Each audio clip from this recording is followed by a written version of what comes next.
La troisième fois, Allah le Très-Haut a dit: j'ai pardonné à mon serviteur 3 fois, qu'il fasse donc ce qu'il veut.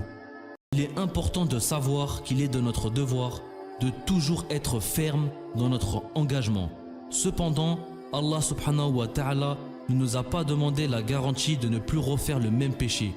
Beaucoup de nos frères, malheureusement, repoussent le repentir parce qu'ils disent savoir qu'ils vont rechuter.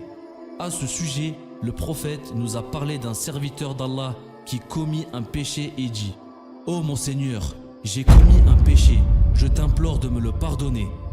Allah dit alors: mon serviteur a fait un péché et a su qu'il a un Seigneur qui remet les péchés et qui inflige un châtiment à cause d'eux.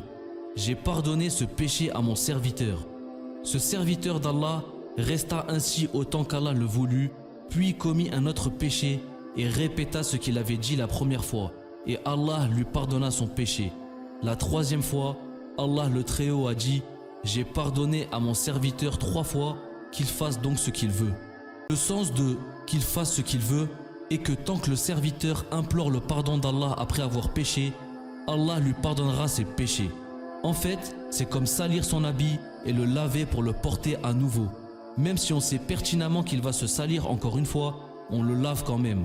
Car le pardon d'Allah est unique. Allah nous pardonne tout et il nous rapproche de lui à chaque fois qu'on se repent. Et ce n'est pas la même chose avec Allah, car quand on se repent, Allah nous pardonne, nous efface nos péchés et nous donne une page toute neuve.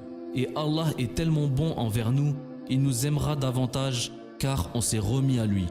D'après Anas, qu'Allah l'agréé, le prophète Mohammed sallallahu alayhi wa sallam a dit: Allah a dit: ô fils de Adam, tant que tu m'invoques et que tu as espoir en moi, je te pardonne ce qu'il y a en toi et n'en tiens pas compte.